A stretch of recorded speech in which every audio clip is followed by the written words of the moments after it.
Welcome to Caregivers Haven podcast, a podcast dedicated to helping families who are caregivers of a loved one with a mental illness gain peace of mind. Even though this is a podcast focused on family caregivers of the mentally ill, much of the discussion can be helpful to any caregiver.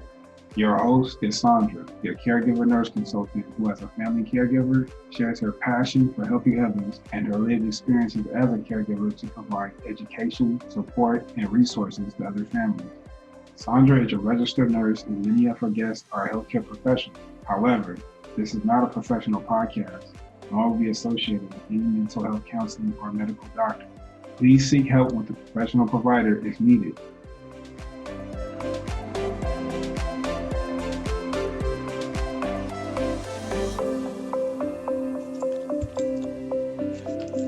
Hey caregivers, how are you today? I'm happy to be here, and I'm hoping that you are all taking some time to rest and relax and rejuvenate. You know that we can't continue to take care of our loved ones if we're not taking care of ourselves. We can't serve from an empty vessel. Today's show, I am so excited. We have Dr. Mitchell on, and I'm just really excited to have her. She's a senior clinical pharmacist over at Riverside University Health System.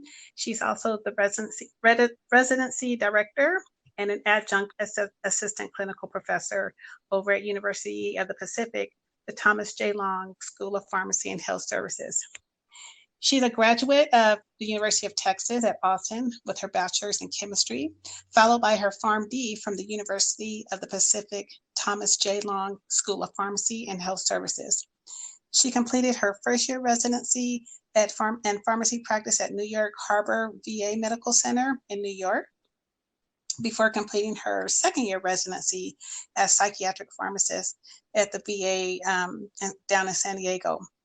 After residency, she joined the faculty at Long Island University in Brooklyn, New York, where she taught didactically as well as managed a Coumadin clinic there.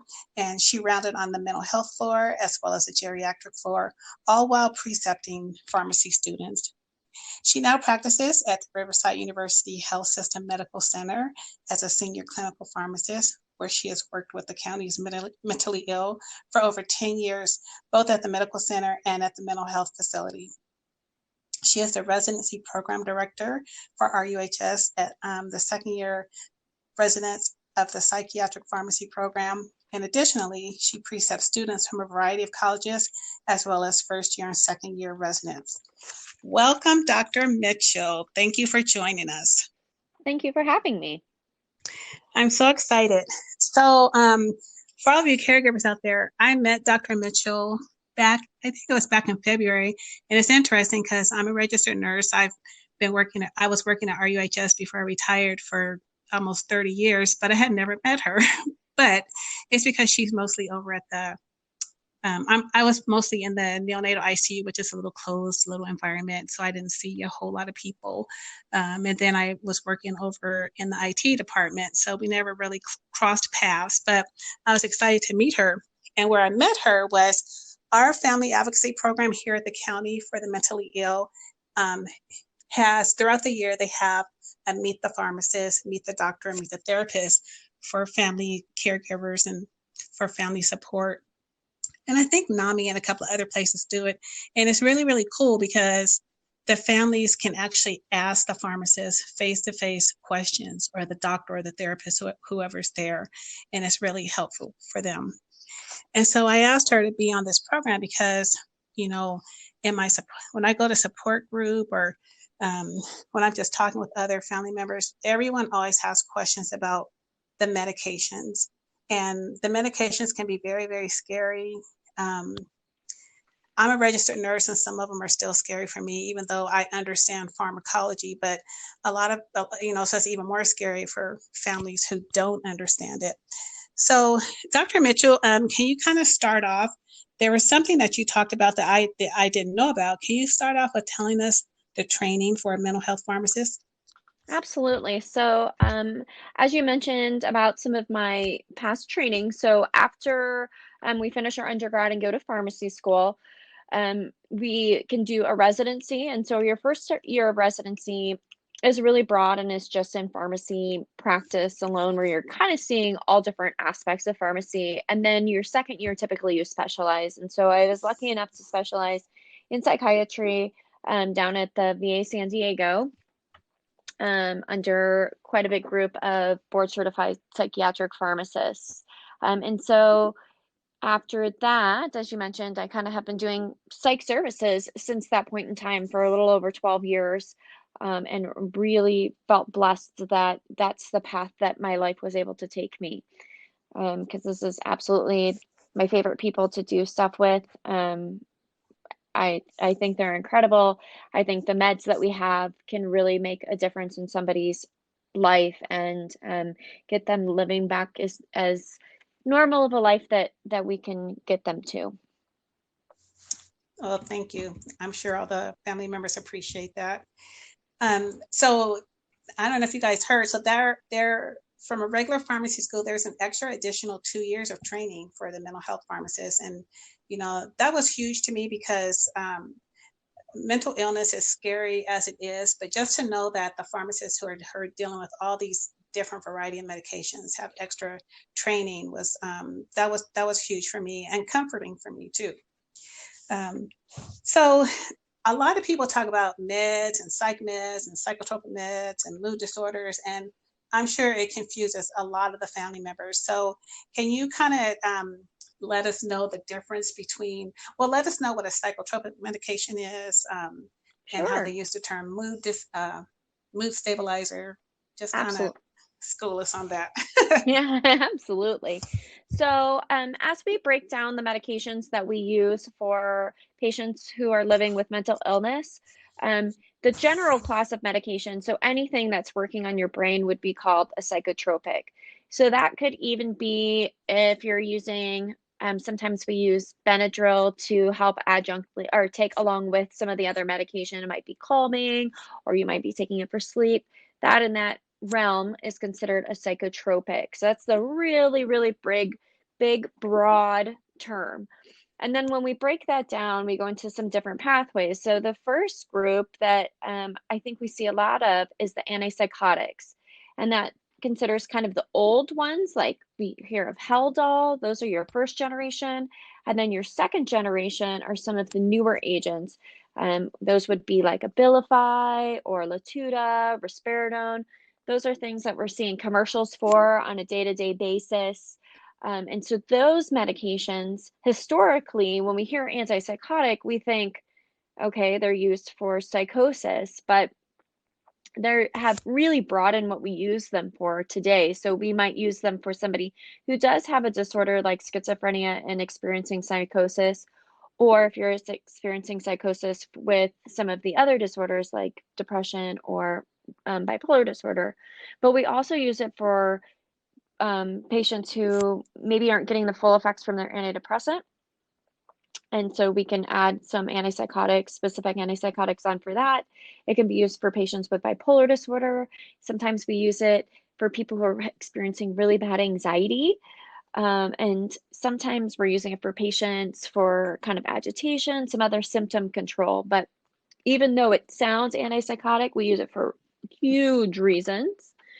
And then another big class that we think about within the psychotropic realm is our mood stabilizers. So some of those agents would include lithium or Depakote or carbamazepine. Now, besides lithium's the one clearly we just pretty much use that as a mood stabilizer. But some of the other agents that we consider in this class are actually medication that we consider anti-epileptics. So they're medications that typically are used for somebody with seizures, but we found that they have worked really well with mood stabilization as well. And then also in those realms, we talk about antidepressants, which we can use specifically just for depressive symptoms. But sometimes we use antidepressants at small doses like mirtazapine to help get your appetite stimulated, or small doses of mirtazapine or trazodone can help you sleep. And then we also have our anti-anxiety meds, which could be things like your benzodiazepines or some of the other agents like hydroxyzine, which can help with the anxiety. So there's probably more to it, but that's the No, big groups. Yeah, and that helps me actually, and hopefully that helped our listeners too, because I know that I didn't realize. I didn't realize that antipsychotic and mood stabilizer. I didn't realize that they all came under the big umbrella of psychotropic medication. So that was interesting for me, and I'm glad that you threw in some of the disease processes that they work for. Can you explain what psychosis is, just in case there's someone out there who doesn't understand it? Absolutely. So psychosis can look a couple of different ways. You could have hallucinations. So, and I kind of describe psychosis just in general as your mind's playing tricks on you. It's your mind is seeing or hearing things or thinking things that really are not what's happening in reality. So it could be that you're hearing something, your auditory hallucination. So you're hearing something that's not there. You're seeing something that's not there. Hallucinations could be any of your, it could be tactile. It could be that you feel something. So any of your senses.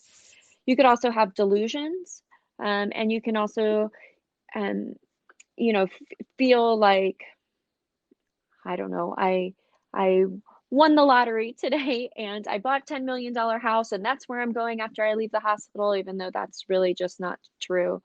And so some of those things can occur when you're in a psychotic state. And like I mentioned, um, we typically think of psychosis happening when you have schizophrenia. However, it does happen with other disease states as well. And so we do see it in people who have really severe depression. We do see it in patients who are in people who are experiencing bipolar disorder, either on their really, really high highs, but they can also see it in those lows. And we can see some of the psychosis even in people with certain types of anxiety or anxiety-like disorders like post-traumatic stress disorder, because it's not uncommon for people who experience PTSD to have hallucination. Yeah, and I actually experienced that with someone I knew, which I thought just like what you just said, that that psychosis only happened with schizophrenia, but this person was having a bad depression and actually started having symptoms of psychosis, which was really new for me. I didn't know that that could happen. So that was really interesting. Thank you for explaining that. Of course. So what when they so the antipsychotics can help with hallucinations, and you said sometimes with sleep, um, and can they help with like people who are not who haven't been able to like work or go back to school or things like that? So typically we talk about the mental illness of schizophrenia. There's two big classes of symptoms. They're your positive symptoms. There's things that kind of get added. So that would be the hallucinations or the delusions. And then the negative symptoms are the things we kind of take away. So it could be that they're kind of quieter, they might lack motivation, they might lack interest in doing a lot of the things they had interest in before. And unfortunately, the antipsychotics, the first generation, we're pretty sure it's not going to help on those negative symptoms. So getting you up and going. The second generation, there may be some benefit, but the predominant benefit is on the positive symptoms. So that's always something we want to keep an eye on. We can try to do some other things, add some other agents, or find another agent that just kind of works better, gives you a little bit more of that motivation. But to date, we really don't have like a medication that is phenomenal at those negative symptoms. Okay. So I know you mentioned one of the questions, one of the things that a lot of family members talk about and are concerned about is how once their family member starts taking the medications, they're very, very sleepy, tired, just laying around. And I know it's been cause for contention in some families where one family member may think that their loved one is being lazy, but a lot of the medications can cause those symptoms. Is that correct? So, yeah, some of them absolutely can. However, it could be the medication, it could be the combination of medications that they're put on. But the most important thing that we would do first of all, if Somebody experiencing mental illness said they're having a lot of problems, that they're sleeping all day. The first thing I would do is look at their current medications and determine, are we taking them at the right time of day? And is that the only time of day we can take them? So for instance, an example of this would be Depakote comes as two formulations. It comes as a formulation called delayed release, or Depakote DR, typically considered regular Depakote, and Depakote ER, or the extended release. Delayed release typically has to be taken twice a day, where extended release only is taken at night. So somebody who's experiencing a lot of being really, really tired during the day, and we can consider that it might be due to getting that morning dose of Depakote, we may be able to convert them to the ER formulation and give them at night, which we want to sleep at night, and hope that that decreases a little bit of that sedation or being tired throughout the day. So that would be my very first step before I did anything else, consider changing the agent, is to look at what are we doing with the medications. And then if you just determined like, okay, they're doing really well, but let's say they're on olanzapine, Zyprexa, and we got them to only take it at bedtime now. That's perfect for them, but they're still really tired. It's kind of a give or take. Are they able to function on a day-to-day basis? And the answer probably is no, because we're saying they're so tired they can't even get up and kind of function. Give or take with how is that with their symptoms. So you might be able to try to slowly come off the meds and find that really nice little fine line where they have some motivation and not too tired, but at the same time on enough medication that their mental health is also doing well. Thank you. Mm-hmm. I know that one of the frustrating things for us with one of our family members when things were new, and I've heard this, I hear this all the time in support groups with family members who are dealing with a new diagnosis, is how at first the medications and or diagnosis can change quite a bit. Mm-hmm. And that was very frustrating for us because I'm like, how come you can't give me a diagnosis? But even though the diagnosis is changing, the medication stayed the same. And they told us that, what you've kind of touched on already, they told us that a lot of the same medications are used for different diagnoses. Even though the diagnosis may change, you pretty much use the same medications, mm-hmm. which is like the antipsychotics. So do you hear that a lot? Do you hear a lot of family members who are kind of puzzled by that, how it can take a lot of time before they can find an actual medication that is working for their family member? Absolutely. And that's been shown. That's just kind of across the board. We see that even in clinical trials, that a lot of times it's not a one or done. You tried it and that's the agent you're going to be on for the rest of your life. And we would pray that that's what it is, but for most people, that's not the case. And there's kind of a couple different reasons for that. So if you have the diagnosis of schizophrenia, you typically have some of those hallucinations or delusions on a daily basis. Now, if you add on top of that one of the mood disorders, that becomes schizoaffective disorder, and you can either have bipolar type or depressive disorder type of schizoaffective disorder. So how your diagnosis could easily change is if you came in the first time and their mood was regular, which we would consider euthymic, it could look like a really clean picture of just schizophrenia. But if I see you again in 2 months and now your mood has changed, and where it looks like maybe you have a bipolar disorder on top of that, your diagnosis is going to change. So unfortunately, it's kind of like the more they know you and the longer they see you, because it's not all going to present. It's not like diabetes and high blood pressure where like, I'm going to show you on the first day, this is exactly what's going on with my body. So you kind of got to roll with it a little bit, because for the first, probably I would say at least year, there's chances some of these things could change. And that could go on for a little while. Sometimes you see people years later, you determine a different diagnosis for them that might have been there all along, but really, really mild, so nobody noticed, or you had some new symptoms. And I'll give you an example of a great example of this. I had a patient in his 70s who probably was bipolar his entire life. That's our assumption, but he was bipolar 2. And in bipolar 2, you get depressed sometimes, but he also had this hypomanic state. So he never became psychotic. He was like free loving. He lived in his van, traveled all over the country, bounced all around, really didn't need a lot of sleep.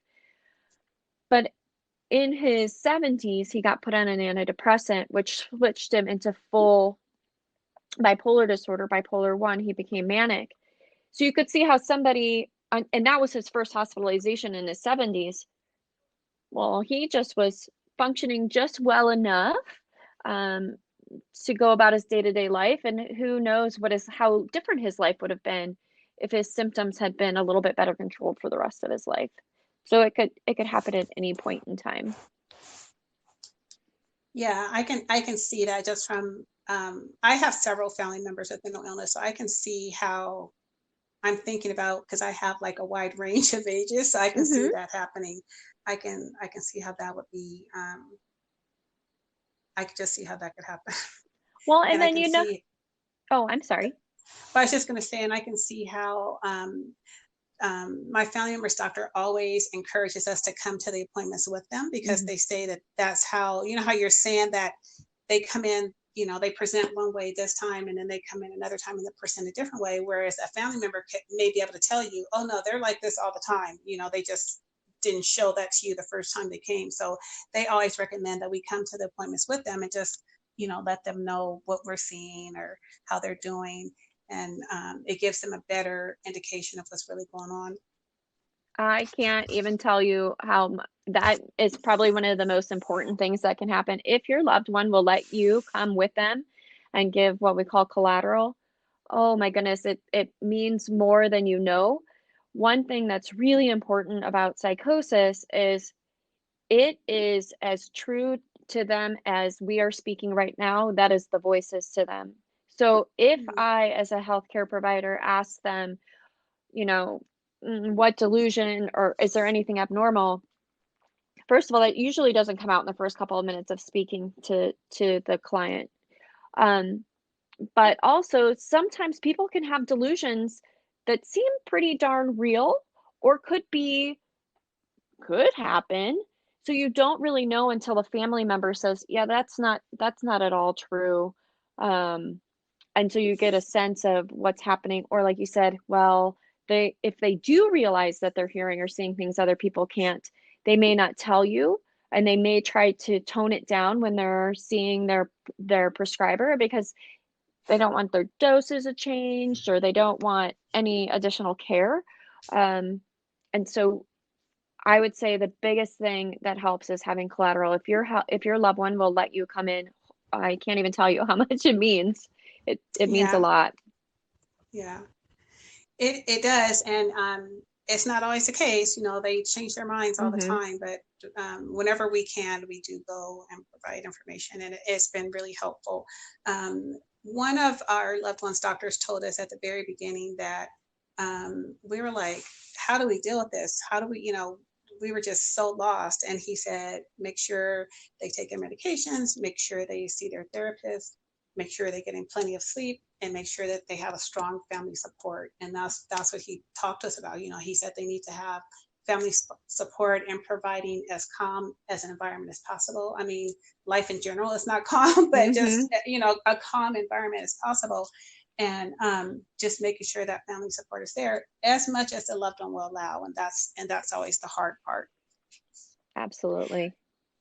So on my Instagram at Caregivers Haven, I asked people to send in questions if they had any questions, and several people were just excited that we were going to do this. But I did get 4 questions in addition to people just saying that they were excited. And so the first question is, are there any new medications available for schizophrenia? Okay. Currently, there's not anything that has come out really recently. I would say Brixalti and Vraylar are probably our two newest, and those have been out for a little while now. Other than that, we still do have the long-acting injectables. That probably in the last 10 years has been a real game changer in my mind, for patients who are living with mental illness to better keep them on their medications. But that's really, I know there's a lot of research out there. They're looking at different pathways. So right now, most of the medications are based off of dopamine and have some serotonin. And for a while, they've been looking at medications, whether or not they can affect glutamate, which is can be kind of hard on your brain. So whether or not they can decrease that amount, they've looked at some other products, but we don't have anything that's kind of changed the game, I would say, at least when it comes to schizophrenia in the last couple of years. Some other disease states we have. In depression, we're seeing some changes, but not so much with schizophrenia. Okay, and for the listeners who may not know, can you explain how the injectables work? Absolutely. So I will tell you, I have been an advocate of long-acting injectables since I was a student. I think they're real game changers. And the reason why I think they're so important, a couple different things. One is we know we have a big study in schizophrenia called the CATIE study, CATIE. And it looked at how long patients were able to stay adherent. And give or take, the average at 18 months was that 70% of patients stopped their medication. So we know the number one thing is patients, which if you have anybody in your life that you love that's mentally ill, they stop taking their meds. You would know that. You wouldn't even need the study to tell you. But we do have the study that says on average, they do stop their medications. So that was one side of things. The other side of why I love LAIs is every time you have an exacerbation or when you first develop schizophrenia, that can be really damaging to your brain. And so we want to stop those exacerbations. So when we can get a medication into your system and keep it there at a consistent level, when you're not going to probably have as many side effects because it's not going up and down in levels, but it's super easy. Just once a month, you're going and getting a shot. You don't have to remember every day to take the medication. So most of the long-acting injectables are once a month. However, some are every 2 to 3 weeks, depending on the medication. And I would say the most commonly used is, and we use Invega Sustenna, which you can initiate on today, get your second dose within a week, and then stop oral. And you don't need to be on any medication by mouth. Aripiprazole, which brand name is Abilify, has 2 agents. It has Maintena and Aristada, which gives you an option of being on that as an injectable. Risperdal has Risperdal Consta, so that's every 2 weeks. Haldol has a long-acting injectable. So does Prolixin. And then the other one is, the newest one is Perseris, which is a Risperdal agent that is actually a little bit different. The rest of those all go into your muscle. This one goes under your skin. It's called subcutaneous, and it goes into your belly. And that one is once a month as well. So they're growing, the amount of injections we have. The only one that can go a little bit longer, your Invega Sustenna, you can switch over after you've been on it for 4 or 5 months. You can switch over to the Trinza version, and that's every 3 months. And then with the Aristada, some of those are available every other month. Okay, wow. I thought they only had 30-day. I didn't realize they had those longer ones. So is the premise that since they don't have to remember to take their medication every day, it's just easier for them to go and get? Is that why they're more stable on those? I think there's 2 sides of it. One is, yes, absolutely, you're keeping the medication in your system. I mean, I know I personally have a medication I have to take every single morning, and I hopefully only miss once a week. And it's not easy to remember to take a pill every single day. You're running out the door late or whatever it may be. So definitely, I think that's part of it. The other thing that is really nice is because you're getting the shot every month, you're having face-to-face interaction with your healthcare provider every month. So somebody's seeing you and checking in on you, and I think that plays a big role too, that they can lay some eyes on you and make sure you're doing okay. Okay, thank you for that. The next question they sent in was, should you change the medications after so many years? Like if you've been on the medication for a really long time, should you just change it because you've been on it for so long? No, I think people can be on medications for really, really, really long times, and that's totally fine. If you're still doing well on the medication, I wouldn't touch it. So the only time we get into a little bit of a pickle is, I want to say last year, some of the older T drugs, so like thiothiazine, thioridazine, we had clients coming in and they got their medication every month and we're doing really, really well on it. And then we couldn't get the medication in. So then you might have to change it. But even in this even if you're on an older agent that you've been on for 20 years, if it's working for you and you're not having side effects and you're not having breakthrough symptoms, I would say continue to just monitor yourself. As we age, our body does react to medications a little bit different. So you may no longer need that high of a dose over time, but that's something between you and your prescriber. You'll have to have a conversation. How your symptoms doing? Are you at a point that you want to decrease a little bit? But that's usually when we're more in our elderly age group. Okay, interesting. Thank you for that. And then this one is similar. Well, I guess it's a different question. They're asking, do you have to take psychiatric meds forever once you're on them? So it depends on what diagnosis you have. Typically, if you have a diagnosis of schizophrenia or bipolar disorder, the answer is yes. You'll need to be on medication for the rest of your life. And there's nothing wrong with that. I think that one of the biggest things we have to understand is mental illness is equivalent to me as a physical illness. So if I had high blood pressure, I'm going to need to be on high blood pressure medication, or my cholesterol's off, anything like that. So yes, you may need to be on it for the rest of your life. Now, if you are a person who's experiencing depression or anxiety, the answer may or may not be yes. So it depends on, for instance, if I have depression and I had a very serious suicide attempt, I may need to be on it for the rest of my life. However, if I've just had a small bout of depression and been on an agent, right now I may only need it for a year. So that will kind of be a conversation between you and your prescriber. And the same with anxiety. Once they can decrease your anxiety, they typically ask that you be on the medication for at least a year. And then at that point in time, you can kind of determine whether or not you continue to stay on it. Thank you. You brought up a good point. I know a lot of times people wonder, do I have to take these meds forever? And it's that stigma. A lot of times the reason they ask that question is because of that stigma. And I just like to remind people, mental illness is just like any other physical illness. There are some people who have to take medications for the rest of their lives for a physical illness, just like you just said.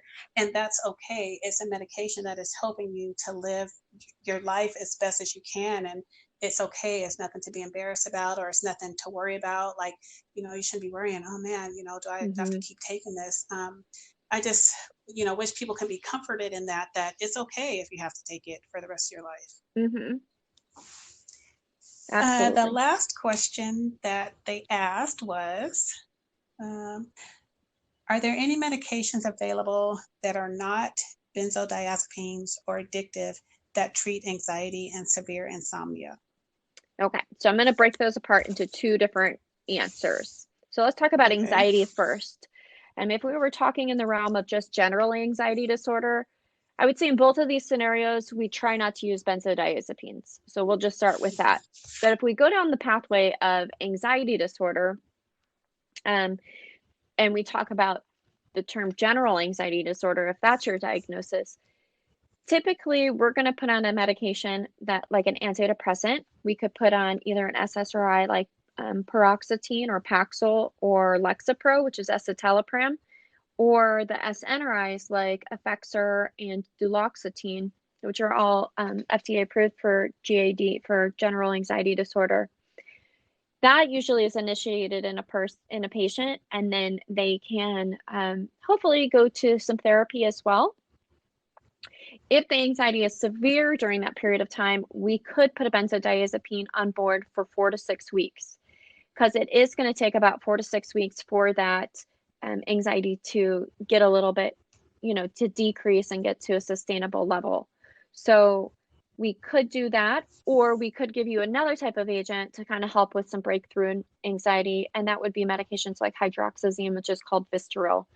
I would say we're at RUHS, we predominantly use Vistaril for a lot of different reasons, but we just kind of like to just take away the chance of even having the risk of somebody becoming dependent upon the benzodiazepine.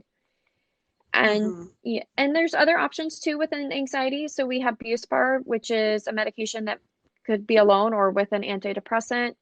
And then if those antidepressants that I talked about don't work, there's also kind of lower second and third line agents that we could consider, like some of the tricyclics, like imipramine.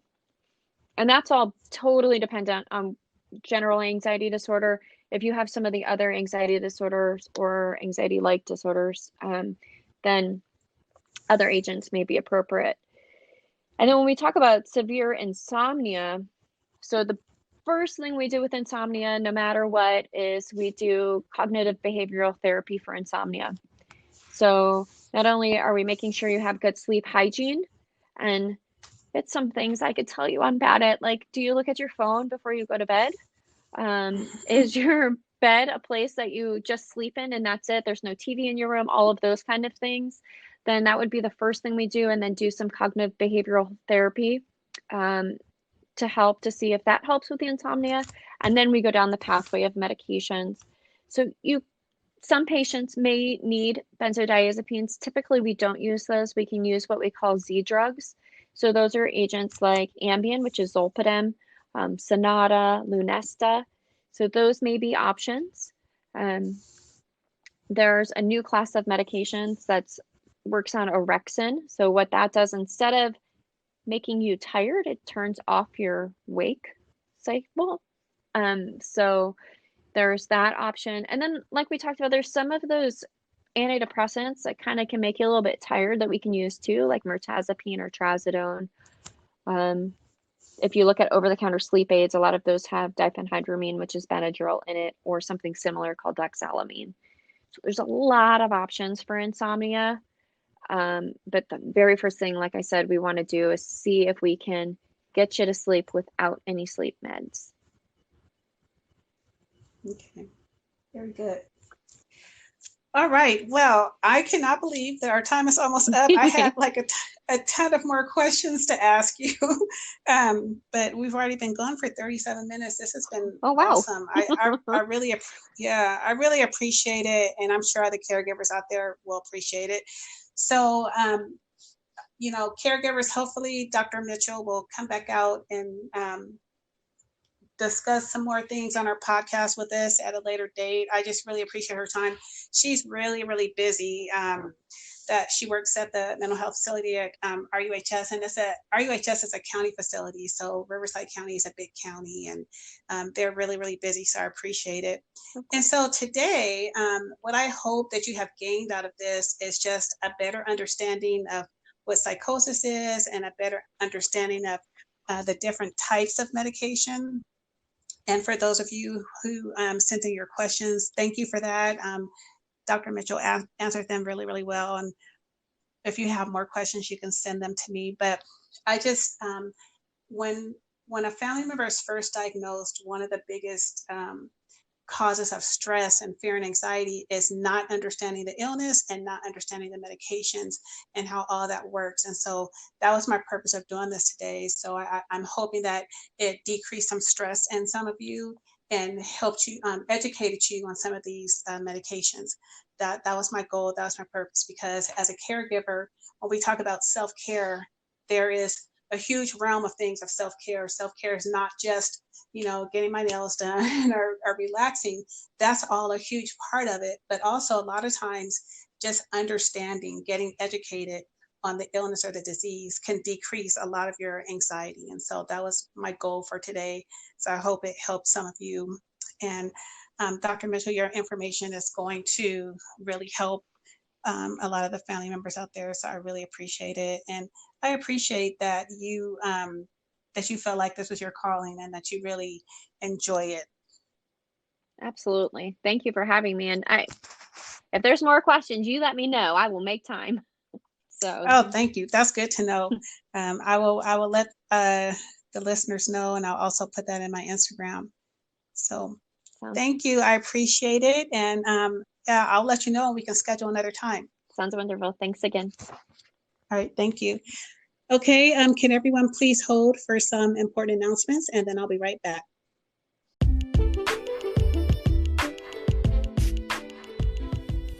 Sandra is a registered nurse, and many of her guests are healthcare professionals. However, this is not a professional podcast, nor are we associated with any mental health counseling. Please seek help with a professional provider if needed. You can reach Sandra by listening to the podcast on the Anchor app and leaving a message there, or you can DM her on Instagram at Caregivers Haven. If you enjoy listening to Caregivers Haven podcast, please favorite, subscribe, or follow on your listening platform. Okay, guys, thank you for listening. And until next time, Caregivers Haven is wishing you peace of mind.